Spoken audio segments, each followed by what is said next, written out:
Republicans think it's unfair that we talk about the pandemic when they ask us all the time if we are better off now than we were 4 years ago. Let's try this without the pandemic, which you can't in reality, of course, but they don't deal in reality. So let's accommodate their delusions anyway. Hey, it should be fun, right? Dear Mon Pa MAGA, Donald Trump called himself the jobs president. He wasn't.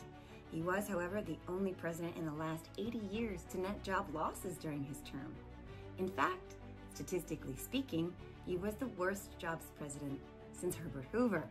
Joe Biden has created almost 15 million jobs, and his first 2 years in office, 21 and 22, were the two strongest years of job growth in American history. Donald Trump promised the economy would grow to 4 and 5 and maybe even 6%. It didn't. In fact, it never got above 3.5%. Under Biden, the economy grew 4.9% in the third quarter of last year alone. Donald Trump promised to lower prescription drug prices. He didn't, but Biden did. In fact, he finally beat Big Pharma and allowed Medicare to directly negotiate lower drug prices. And as a result, 4 million seniors on Medicare have now seen their insulin costs capped at $35 a month. And remember that great big beautiful wall Mexico is going to pay for? Well, the little that did get built was paid for by taking money from our own Defense Department, not Mexico.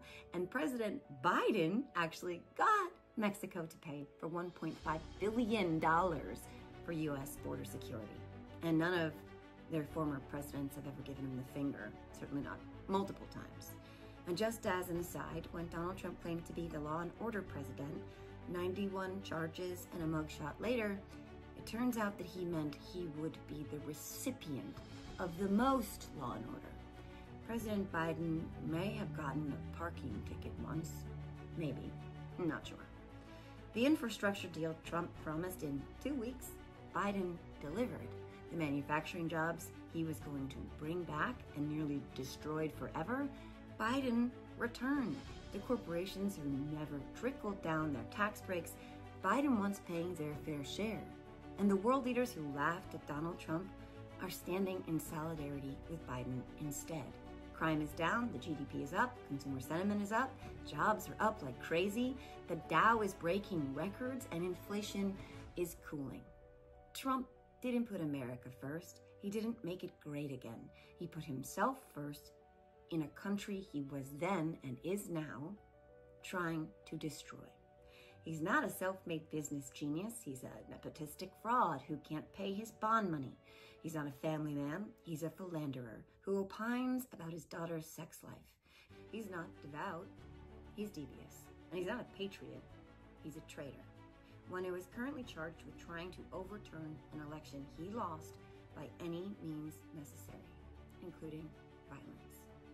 And while I know that when he confuses the name of the town he's in, you'll call him smart, and when he threatens to execute our top general, you'll call him strong, and when he says bloodbath, you'll say he was talking about the auto industry, and when he gets arrested, you'll buy the t-shirt.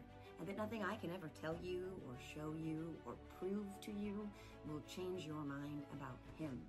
But it still needs to be said, so I said it. And I'll also say this. Even if we don't talk about the global thing we can't really not talk about, the only person who was better off 4 years ago was Donald Trump.